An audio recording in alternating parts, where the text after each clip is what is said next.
ce qui intéresse les Maliens et ce qui ressort de vos différentes questions, où en est-on aujourd'hui? Je dois vous dire que les discussions avec la CEDEAO continuent. Le président de la transition est en contact permanent avec ses homologues de la CEDEAO. Les deux équipes qui sont installées, l'équipe politique, chapeautée par le ministre des Affaires étrangères, et l'équipe technique, chapeautée par le ministre de l'administration territoriale, discutent en permanence avec les membres de leurs équipes. Et je vous assure que lorsque nous avons retenu les 5 ans que le peuple malien a demandé, nous avons décliné en activités concrètes. Mais nous avons fait des sacrifices. Au début, notre objectif, c'est de rendre un certain nombre d'actions aussi avancées qu'on a la garantie de l'irréversibilité du processus du changement. Avec les négociations, nous sommes allés de 5 ans à 4 ans. À la date d'aujourd'hui, la date incompressible pour implémenter les bases du processus du changement, des bases solides pour le rendre irréversible. Tous les calculs que nous avons faits, y compris avec les experts étrangers, montrent qu'on ne peut pas aller en deçà de 24 mois. Ces chiffres ont été discutés face à face avec les techniciens de la communauté internationale. Nous avons 3 ministres avec les 2 collaborateurs, 5 personnes, en face 30 personnes. Les discussions ont abouti, on a pris action par action. La preuve est faite par A plus B qu'on ne peut pas aller en deçà des 24 mois, sauf si on décide de reporter ou de ne pas faire jusqu'au bout certaines actions. Malgré tout, le président de la transition a pris sur lui la responsabilité et il leur a dit qu'il le prend sur lui. Il va s'expliquer devant les Maliens, il va justifier en espérant que le peuple va accepter qu'en 24 mois, nous pourrons implémenter les bases de l'irréversibilité du processus du changement par rapport aux 5 revendications majeures. Parce que si on ne le fait pas, les mêmes causes produisant les mêmes effets, si on installe un gouvernement dans la précipitation, sans faire avancer les dossiers de lutte contre la corruption et l'impunité, sans avoir un niveau minimum de sécurité pour réinstaller les populations, faire revenir les réfugiés, faire revenir l'administration, sans que l'organe unique ne soit installé avec ses démembrements dans le pays, il y a des risques de contestation des élections à la fin du processus ou de l'installation d'un pouvoir faible qui va être influencé et manipulé comme nous l'avons vu par le passé. Et les discussions ne sont pas rompues. Pas du tout alors. Il y a des missions qui sont prévues de venir dans les jours prochains pour aboutir, nous espérons, à un accord. Maintenant, tout ce qui se cache derrière l'embargo, on en a suffisamment parlé. Aucun élément de cet embargo n'est prévu par les textes, ni de la CEDEAO, ni de l'UEMOA. On ne peut pas prétendre construire un état de droit en violant ses propres textes.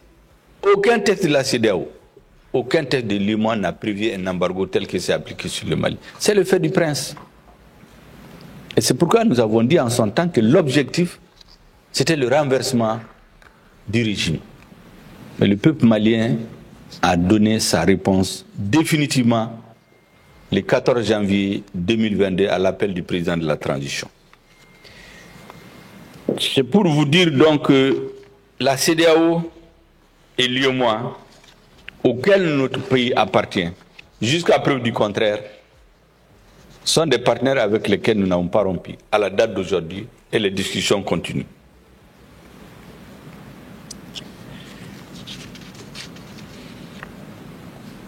La question de nos relations avec la MINUSMA, Le renouvellement du mandat de la MINUSMA, c'est vrai, attendu au mois de juin 2022.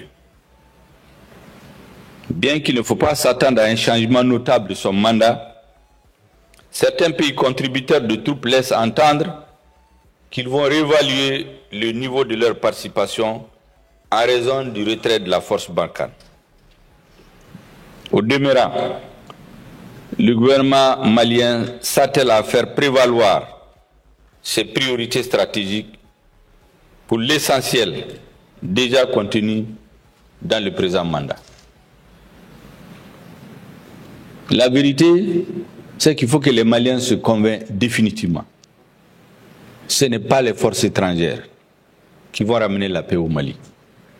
Seule notre armée, équipée, bien formée, mise en condition, peut ramener la paix de façon définitive. Et notre armée, sans exagération, est l'une des armées qui s'acquitte de façon extraordinaire de sa mission. C'est l'une des rares armées qui recrute, qui forme, qui s'équipe et fait la guerre en même temps. Beaucoup se préparent pendant des années pour la guerre. Les circonstances de l'histoire ont imposé à notre armée de faire concomitamment ces trois missions. Et nous sommes persuadés que ce n'est qu'en mettant notre armée dans les conditions, en ayant l'autonomie totale de décision, d'opérer à n'importe quel coin de notre territoire, de faire face à n'importe quel ennemi. Ce n'est qu'à ce prix que notre pays sera respecté, que la question de la présence de la MINUSMA se posera. Parce que de toutes les façons, on avait ici, depuis 10 ans, la MINUSMA est là, on avait Barkhane, on avait Takuba, on avait G5 Sahel, on avait ECAP, on avait EUTM, plus de 50 000 personnes, mais on continue à raser des villages. On continue à tuer des militaires dans des camps, sans moyens, sans apport, sans appui. Aujourd'hui, cela est terminé. Notre armée peut faire des opérations dans n'importe quelle partie du territoire sans demander l'autorisation de personne, sans demander les moyens à personne. Si ceux qui veulent bien nous aider sont les bienvenus. Mais s'ils le refusent, nous nous sommes organisés et nous allons continuer à nous organiser pour avoir la totalité des moyens qu'il faut pour sécuriser notre territoire.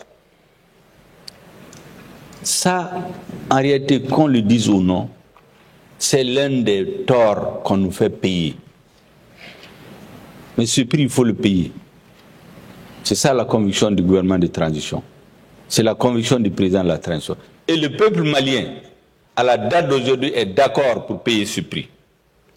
Et donc pour nous, la question du mandat de la MINUSMA ne se pose pas aujourd'hui en termes de rompre ou non avec la MINUSMA. Ce n'est pas dans l'agenda du Mali aujourd'hui de dire que nous rompons avec la MINUSMA. Le mandat sera renouvelé, nous en dirons ce que nous pensons, mais je ne crois pas qu'il y aura des changements notables dans le mandat de la MINUSMA. Mais il faut qu'on se mette dans la tête que notre souveraineté, notre indépendance, notre défense, notre sécurité, c'est notre armée seule, appuyée par moments par nos partenaires qui peut l'assurer.